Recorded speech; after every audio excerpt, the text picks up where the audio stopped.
Assalamualaikum warahmatullahi wabarakatuh.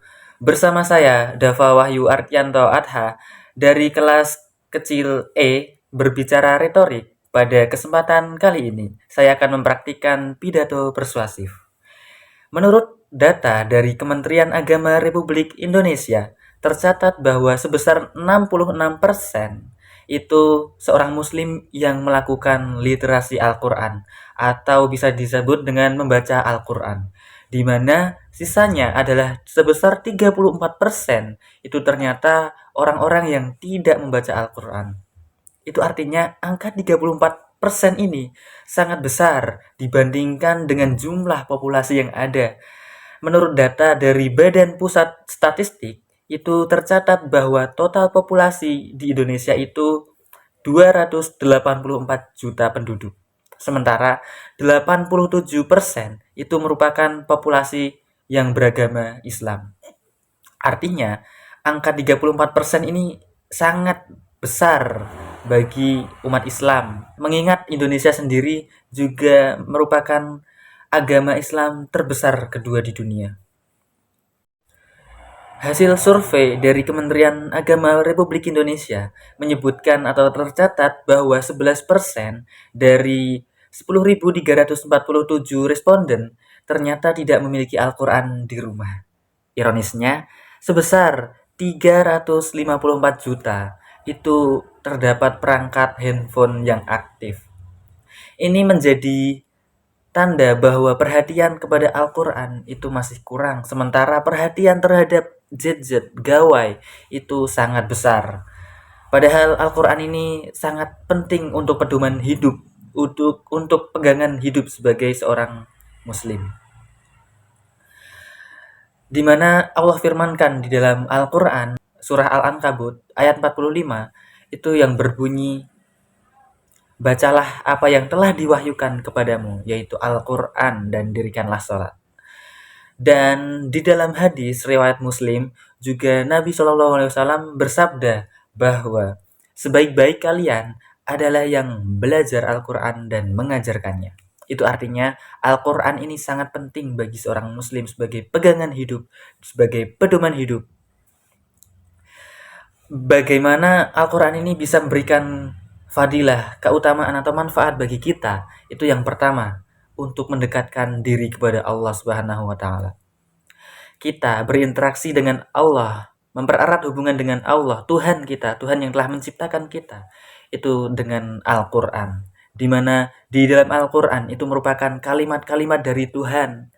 Kalimat itu yang kita baca adalah kalimat yang menciptakan semuanya, yang telah menurunkan Al-Quran, yang telah menurunkan rizki, membagikan semua yang ada di bumi, permukaan bumi ini.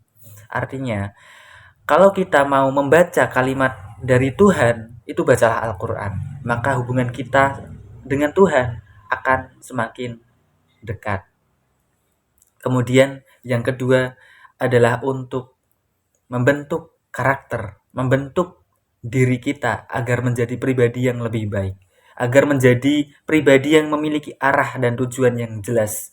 Bagaimana saya akan menjalani hidup, bagaimana saya ke depannya itu akan terarah karena kita membaca Al-Quran, karena kita memiliki panduan hidup, karena kita juga belajar bahwa di dalam Al-Quran itu banyak sekali karakter yang diberikan, karakter yang dicontohkan.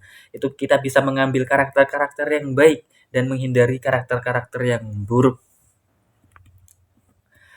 Dan tentunya dengan karakter yang baik ini juga akan meningkatkan akhlak dan motivasi dari kita. Tentunya di dalam Al-Quran ini terdapat bocoran atau informasi bagaimana ke depan saya bisa hidup. Bagaimana tidak hanya hidup di dunia saja, tetapi hingga akhirat.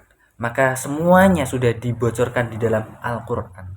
Ini sangat penting sekali. Kenapa? Karena kita akan tenang, kita akan tentram jiwanya apabila kita yakin dan percaya bahwa hari esok itu masih ada, yaitu hari akhirat, itu yang lebih baik. Kalau kita di dunia ini sudah mendapatkan atau merasakan kebahagiaan, maka kebahagiaan di akhirat itu akan lebih jauh lebih baik daripada kebahagiaan kita di dunia. Kalau kita di dunia ini mungkin mendapatkan kegundahan, kegelisahan terkadang, bahkan kesulitan, itu kita juga akan tenang, kita akan tentram dalam menghadapi itu semua karena kita yakin semuanya pasti berlalu dan kehidupan akhirat itu pasti akan kita jumpai dan ada balasan bagi kita. Kemudian dengan membaca Al-Quran, ini adalah menjadi contoh, bukti bahwa kita telah menerapkan budaya literasi Islami. Kita hidup di dunia ini, kita belajar, kita berkelana, itu untuk hal duniawi. Kita membaca novel, membaca buku cerita, cerita pendek, puisi, atau lain-lain. Itu tidak ada yang salah dalam kita membaca. Akan tetapi, bagaimana kita bisa mengimbangi, bahkan kita bisa melebihi itu semua dengan membaca Al-Quran, yaitu dengan literasi Islami. Karena kita akan yakin, kita akan tahu informasi, ilmu-ilmu yang dapat kita terapkan dalam kehidupan sehari-hari, yaitu ilmu agama. Kemudian dengan belajar Al-Quran tentunya akan menambah pahala kita. Pahala yang tak terbatas, di mana Rasulullah SAW juga bersabda bahwa setiap huruf yang dibaca dari Al-Quran itu merupakan satu kebaikan, dan satu itu akan dilipat gandakan menjadi 10. Jadi kita setiap huruf itu akan mendapatkan 10 kebaikan. Maka bagaimana dengan satu ayat yang kita baca? Bagaimana dengan satu halaman yang kita baca? Dan bagaimana dengan satu juz, bahkan sampai khatam yang kita baca? Maka pahala yang tak terbatas ini akan sampai kepada kita, akan kita dapatkan. Maka marilah kita membaca Al-Quran dengan program satu hari, satu halaman. Ini tentu tidak mudah dan tidak berat. Jadi ini bisa kita lakukan. Kita komitmen, kita konsisten untuk membaca Al-Quran satu halaman satu hari saja. Maka kita bayangkan dalam 10 hari kita akan mendapatkan atau kita telah membaca Al-Quran 10 halaman. Dalam 100 hari kita telah membaca 100 halaman. Begitu seterusnya. Maka mari kita gaungkan, mari kita wujudkan program satu hari satu halaman, dan semoga kita semua menjadi insan yang senantiasa tertaut terkait dengan Al-Quran, dengan membaca Al-Quran.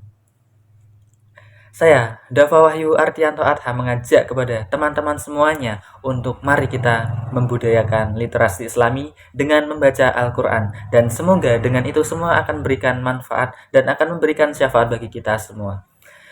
Saya pamit undur diri. Wassalamualaikum warahmatullahi wabarakatuh.